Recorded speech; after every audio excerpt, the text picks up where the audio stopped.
Dans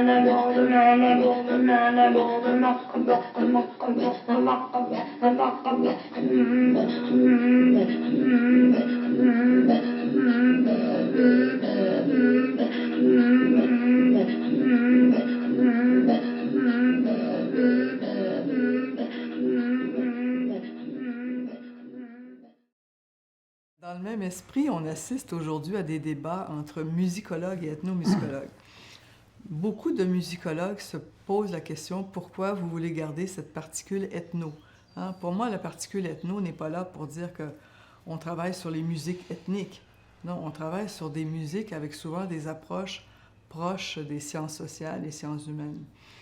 Nous rétorquent maintenant les musicologues des années très contemporaines dire, ben oui, mais nous, maintenant, nous travaillons aussi sur, sur des phénomènes contemporains, mais à partir de questions sociales aussi.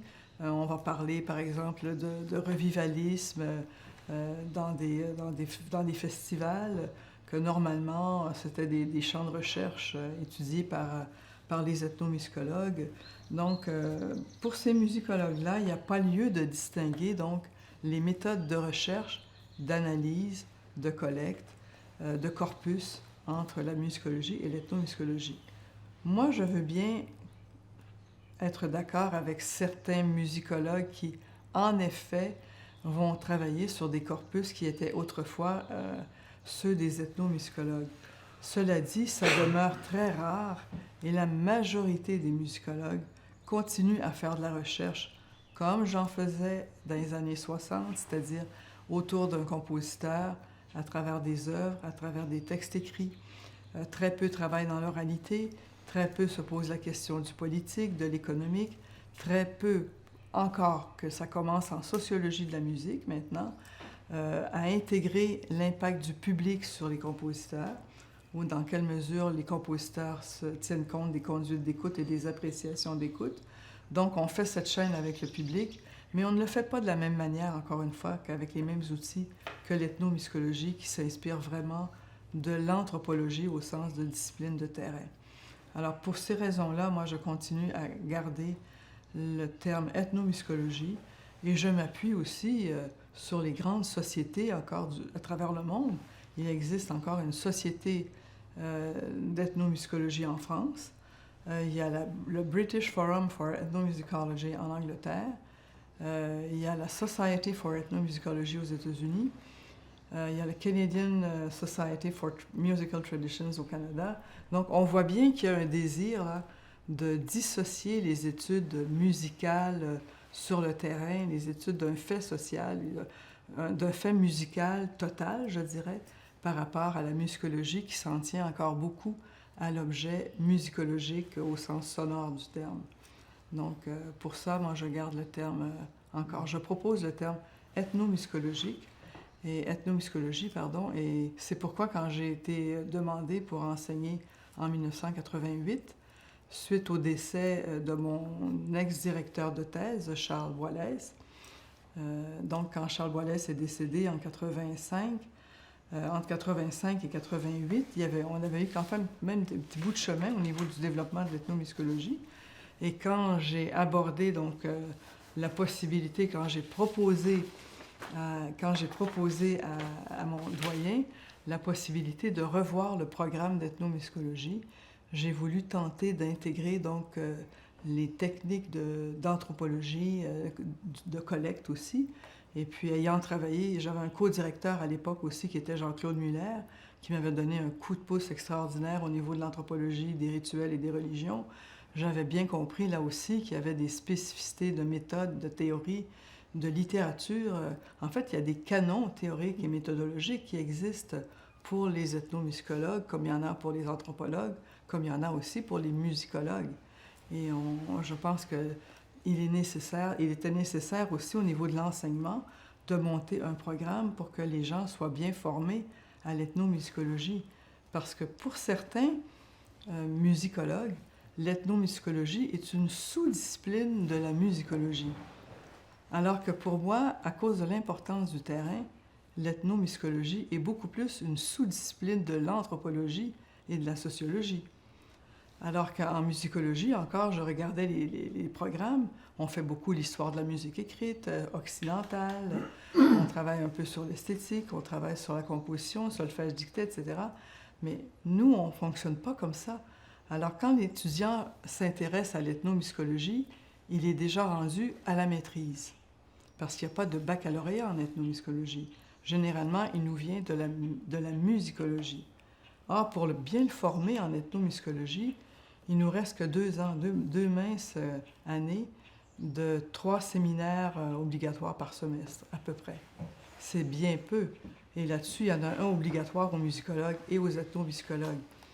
Donc, c'est pourquoi même que j'avais tenté, dès le début, de monter un programme au niveau du bac qu'on aurait intitulé « Musique et sciences humaines » pour justement bien former à la fois les étudiants d'ethnomusicologie et pourquoi pas ceux qu'on dit ouverts à la musicologie contemporaine qui prétend faire la même chose que les ethnomusicologues. Donc, ils auraient été formés à la sociologie, à l'anthropologie, à l'histoire, à l'acoustique. Ça aurait été un bac extraordinaire. Mais bon, ça n'a pas passé. Donc, pour le moment, je pense qu'on est encore obligé de se débrouiller avec une formation extrêmement serrée des ethnomusicologues au niveau maîtrise. Et au niveau doctorat, on n'en parle même plus parce que là, au doctorat, on n'a plus que 2 séminaires. Donc, comment former, encore une fois, un ethnomusicologue convenablement? C'est une inquiétude que j'ai encore parce que je me dis, peut-être qu'un jour, on y arrivera. Mais bon, là, je suis à la retraite depuis 2-3 ans maintenant, même plus que ça. Depuis 2015, ça fait déjà 7 ans. Bon, j'ai continué à faire quelques recherches et des encadrements. Mais disons que depuis 5 ans, moi, je suis partie. Celle qui était avec moi en ethnomusicologie est devenue doyenne. Et du coup, il n'y a plus personne qui assure à temps plein l'enseignement, l'encadrement des étudiants en ethnomusicologie, ce qui m'inquiète drôlement. On avait engagé par ailleurs une sociologue de la musique, mais celle-ci est décédée prématurément il y a 3 ans. Elle n'est pas encore remplacée. Donc, je me permets ici d'émettre une inquiétude, je dirais, pour la suite des choses, alors que l'ethnomusicologie avait un peu le vent dans les voiles avec les deux laboratoires qu'on avait mis sur pied, avec la collection d'instruments de musique qu'on avait montée. Depuis 1989, on a maintenant plus de 750 instruments de musique du monde. On a créé au moins 7 à 8 séminaires de recherche. On avait une quinzaine d'étudiants au niveau doctorat et maîtrise. On avait de quoi faire, là, vraiment. Avec peut-être des ponts en anthropologie, en sociologie, on pourrait aussi encore. Moi, je ne pense pas que c'est mort. Je pense que tout vient des gens, tout vient de la passion des gens. On est possédé, c'est pas pour rien. Donc moi, j'ai essayé de faire ce que je peux entre 88 et 2015. Je pense que l'ethnomusicologie a quand même progressé avec l'appui de la faculté qui m'a toujours donné un appui formidable. On a eu beaucoup de financement également à l'extérieur de la faculté comme à l'intérieur de la faculté. On a eu beaucoup de fonds internes. Donc, c'est pas le manque de volonté, c'est justement avoir des discours pour faire comprendre ces distinctions entre musicaux, ethnomusicaux, essayer de faire des ponts avec des disciplines de terrain, comprendre que l'ethnomusicologie, par exemple, est une discipline de terrain qui a peut-être plus à faire avec l'anthropologie qu'avec la musicologie. Donc, c'est tout ça qui est différent. Parce que souvent, on me dit, est-ce que pour faire un bon ethnomusicologue, est-ce qu'il faut nécessairement être musicologue? Moi, je réponds toujours, pas nécessairement. Ce qui est important, par contre, c'est d'être un musicien. Et là, je regarde encore les principaux auteurs qui m'ont, moi, marqué dans ma formation, à savoir Alan Merriam. Alan Merriam était anthropologue. C'est l'auteur des Anthropology of Music en 1964. Je pense à Black King, How Musical is Man, dans les années 70. Il était un sociologue, mais un musicien de jazz. Je pense à Stephen Feld, Sound and Sentiment. C'était un anthropologue, c'était pas un musicologue. Je pense même à Simha-Rom. C'était pas un musicologue non plus, c'était un musicien, c'était un joueur de corps, un joueur de corps, donc c'était pas ça. Qui d'autre? Laurent Aubert qui dirige la revue Les Cahiers de musique traditionnelle, est un anthropologue et musicien. Donc, moi-même, je suis une des rares à être formée à la musicologie et j'ai mis du temps à me déconstruire presque de la musicologie. Et grâce à mes contacts que j'avais avec le Centre de recherche Caraïbes, ben, j'ai été formée sur le vif et en faisant des projets de recherche avec eux aux techniques et méthodes de l'anthropologie. Avec en plus mon co-directeur de thèse qui était un anthropologue Muller. Même Charles Boilès, que j'avais, était un anthropologue, musicologue et musicien. Mais il a été d'abord formé à l'anthropologie. Donc, je pense qu'on voit bien que, en tout cas, du moins du côté nord-américain, l'ethnomusicologie est autant, sinon plus, du côté des méthodes de l'anthropologie que des méthodes de la musicologie. Je ne renie pas quand même pour autant l'apport de la musicologie. Tout dépend du sujet de recherche et du terrain qu'on fait. Si j'étais à la place de Arom, en Centrafrique, et où j'avais à faire face à une musique qui est pleine de polyphonie, de polyrythmie, je serais bien intriguée par la systématique musicale et par le langage musical.